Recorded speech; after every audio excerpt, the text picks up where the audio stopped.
Thanks, Priyanka. Good evening, ladies and gentlemen. It's a real pleasure to be here. It's a gathering with a difference because all of us end up being in such conferences, and most of the time it's about trends, it's about industry, it's about different things which are changing from a regulator perspective, industry perspective, participants perspective. But it's rarely that we really come together to also celebrate success. So before I start, I think I will want to congratulate all the winners, and also when we discuss as with the jury as well, all nominations were very difficult for us to choose between the winners as well. When we sat down and decided on how do we rate some of the nominations which came our way, as Varun has already explained. Thank you, jury, for taking out time. I think the way we thought of structuring this discussion is more to do with people here, because there are multiple issues, or there are multiple places where we end up discussing the key challenges in front of the industry. But we thought that it's very important that as supply chain is also evolving as one of the most critical functions in almost all kinds of companies, that we take a step back and think about what really makes a difference. So when we think about any complex change, as it happens, there are three critical components to it. There is leadership, which should drive that change.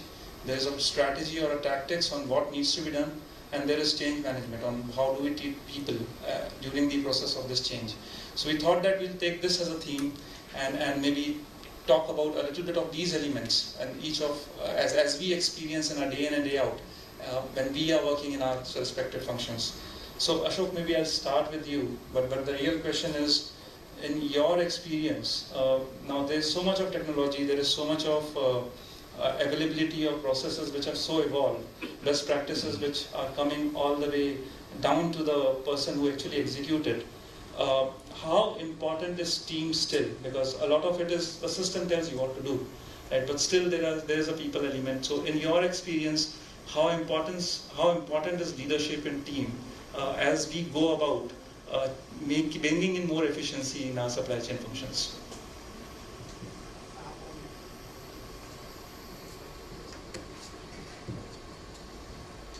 Good evening.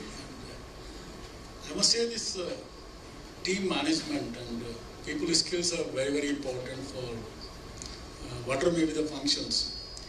And especially in supply chain, it becomes all the more important because a number of agents involved in the whole process, right from the raw material to again processing, then again finished goods reaching to the customers, and till it reaches the last mile.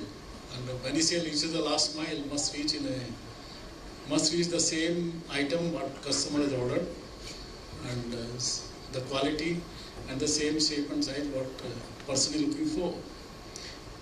It's not they're looking for a part like say something has been ordered, but then what reaches to him is something else. So here the complete chain of the people is there about it. And unless there is a big commitment, unless leadership is very, very strong, unless people really look at this is the goal we have to achieve it, it's not just possible about it. Even a last mile failure, in fact most of the irritants in any product, any supply chain is there is a last mile failure somewhere in the supply chain where people really get irritated. And I think this is where the commitment, and that comes through the leadership, right leadership from the top management, commitment to the company's goals, which matters really a lot. Sure. So as we think about it, I think one of the questions which we also wanted to maybe discuss with all you practitioners, and maybe Ranjan can throw some light here, is that as we go about building these teams, as Ashok just narrated, right, for supply chain functions in the ecosystem of all other functions also evolving, developing, changing over a period of time, what are the key enablers for the supply chain function to really deliver, and for the people in supply chain function to really prosper? How do you think about it? If you could give some examples from your organization, it would be insightful. So I think what's important when you start building a supply chain organization is to have the right people with you who have the right intent That's very, very important. Motivation, because most of the times you are a back-end function and you get beaten up very badly. And you're not a front-end function, it's not a glamorous thing to do, because you're sitting somewhere in the distribution center, in the logistic park, in the chain of the logistic where things are not really, really good. How do you keep these people motivated?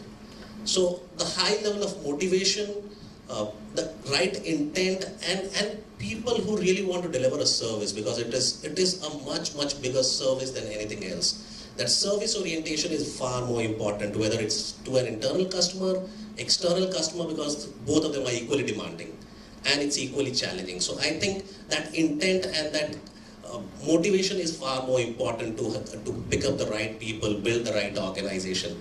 And then I think today's supply chain is giving enough opportunities for people to grow. So the moment you start getting new opportunities, new things to do, that's what is going to keep you going.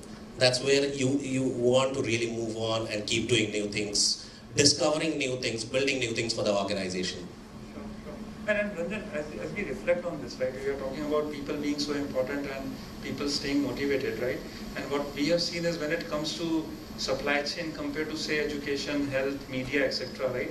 The kind of places you end up going to, the kind of people you end up talking to, the kind of problems you end up solving is sometimes slightly more difficult than some of the people who are otherwise not part of the supply chain function. So Royston, as you have developed this team in your organization, how have you managed sourcing this kind of talent? I mean, to get the right talent each and every time and keep them motivated, what has been the success mantra for you? Sourcing, I mean, so basically if you look at supply chain is fairly vast, right? You're talking about plan, source, make, deliver. I know people who have spent their entire careers in only one area, right? But when you're looking at supply chain, we want people who work across these areas. So I think the challenge here actually is looking for people who can read and get a view across supply chain. And a lot of companies also are not really structured that same way, right? So I've worked in a company, for instance, which was structured in 3 different verticals. So there was a commercial vertical which covered distribution and sales. There was a manufacturing vertical, which obviously handled all the plants. There was a sourcing vertical which handled suppliers as well as getting all the material in place. And you can imagine this split the supply chain into 3 different parts. And obviously these 3 guys, the 3 teams were always in competition with each other. So and on the other hand, I've worked with another organization which has had planning, sourcing, procurement, the distribution team and logistics all in one head. Obviously here again there was a gap, manufacturing was outside the team. Again, that makes a big difference in the way you structure. So I think when you're trying to get people also into your team, you're looking from where they've come, what is the background that they have in their minds, how do they see supply chain. Now when you go and you say supply chain, many people just think purchase. Okay, I mean it's not really purchase, it's far beyond purchase. You're looking at someone who's doing end to end. Others you end up with conflicts within your own organization. So I think that's what I look for in terms of getting people, someone who sees supply chain in a holistic view. Right? We're talking about supply chain, in fact, across organizations. Your suppliers, right, to your customers. And if you don't have people who see your own organization as one single entity supplying, obviously you have a challenge. I think that's something which I keep in mind whenever I'm looking for people in supply chain. Sure. And that's an interesting point again, because we are saying that supply chain impacts as well as gets impacted by all other functions of an organization. And while we are building this team, we have to create that impact that Ashok spoke about and that Ranjan also advocated. But Ravikant, you come from outside and you didn't try going into the company and try making a difference. And obviously there are different motivators in the organization, but you are working with them to design a solution. What really helps in breaking these silos? Because many of us, when we go in and we are talking to sales, they have some thinking. When you end up talking to operations, they have some other motivators, and then the CEO is thinking of some completely different idea, right? So how do you think about breaking some of these? One idea which Royston said is that let's bring in people with different kinds of background. But as a person who is really going in and in a very fixed amount of time trying to create an impact and intervention, what has worked for you, and what we can learn from your experience? I think it's important to understand that supply chain is a function where it has many interdependencies. One person cannot make a difference. So we want to see any KRAs for that matter. All the KRAs have depended on either on sales or on business or each of them. So when it comes to kind of making an impact for a particular project or the same, I think for teams from a team's perspective, it's extremely important to have the final KRA or the objective set for the entire team together. So, and typically most of what you call impact projects have multidisciplinary functions. So I come from my experience of, let's say, implementing a WMS in a big organization. Now, IT just can't be doing anything. Neither the operations can be doing anything, or the center of excellence be the only thing. So while you can still have one person heading this entire thing, but for each and every member of the team, it's extremely important that I have the same objective, that within 6 months, my first site has to go live. And that can be the only thing which motivates them, binds them together. If this binding thing is not there, I've seen teams falling apart. You have project overruns of huge scale. Even when I've moved to consulting from operations, I've seen that if that common binding thing is not there, coming right from the top, sitting in this thing, this is the objective. I think that's become a big challenge, especially in the supply chain area where a lot of interdependencies. Right. So Ravi, that's a good point, and I think Ashok started by saying that it's all about OTIF, that the thing needs to reach on time, in full, at the right cost, and we have to do it day in and day out. And we all are talking about interdependency between teams, and we all are talking about how people are important for integrating some of this thought process. But time and again, project after project, what I have seen is that the optimal is 100.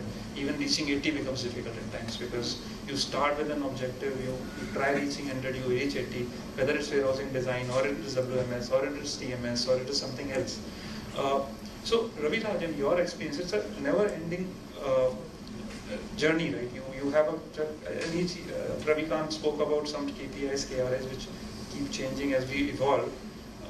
How do we create a culture or a change management attitude that we end achieving this month after month, quarter after quarter? And some of our young colleagues here, how can we learn from your experience in terms of making sure that this aspect around people is also addressed while we are getting the most awesome technology and getting the most elaborate processes in? How can we make sure that change of people is also achieved month after month, quarter after quarter, year after year?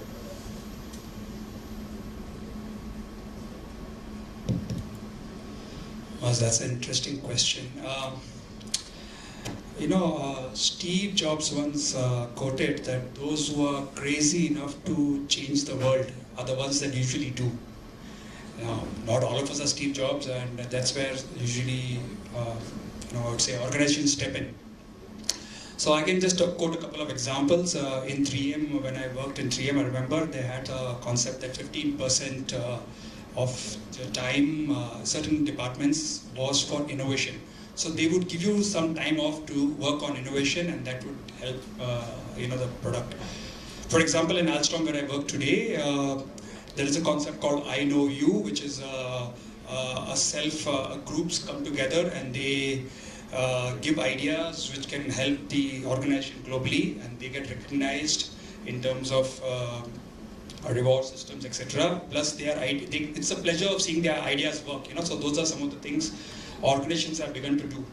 I, for one, in my objective setting, ensure that my reports, and some of them are here, will agree, that to have some component of their objective setting towards development initiatives for the organization, which may not give results today, but which will give results over a period of time, because those are the building blocks for the future. So some of these things, organizations I'm seeing are beginning to do, saying that 10%, 15% of your objective setting will be towards innovations or something you do differently. Organizations also tend to nominate and send people for these industry bodies like CII, etc., where you sit and there's a lot of cross-pollination of ideas, and then hopefully you pick up some of them and then come back. So they let you do. The most important thing I've seen is that recently, in the last couple of years, I'm seeing a lot of organizations have begun to see supply chain as an enabler of the business. And because they're seeing that as an enabler of the business, there is a lot of more openness to ideas and an idea which emanates from supply chain, but which transforms the industry can do. For example, omnichannel. Omnichannel is built on the promise of quick and a responsive supply chain. The starting point of that, otherwise you can never have an endless aisle model, etc. Right? So a lot of these concepts, though they will end somewhere in some other function, have their roots in supply chain, and this is something that the organizations have begun to believe and have enabled.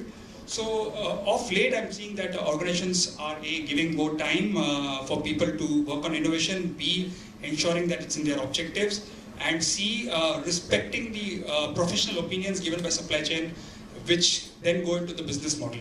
So I think these three are the change managements I'm seeing in the last couple of years. Sure. Interesting thought. And from an organization perspective, kinds of things which can be done to achieve some of these changes are quite enlightening in terms of how you can just make certain time available for people to think differently, still achieving their individual goals and at the same time maybe also contributing towards what organization is wanting to do. But Venkatesh, I mean, you come from one of the largest conglomerate of the country, and then within that also the vertical that you had would have a lot of people, right? But I would urge you to just wear a cap of an industry leader and then think about. So this is one of the initiatives which Charu brought in, and he tried maybe recognizing talent at some level.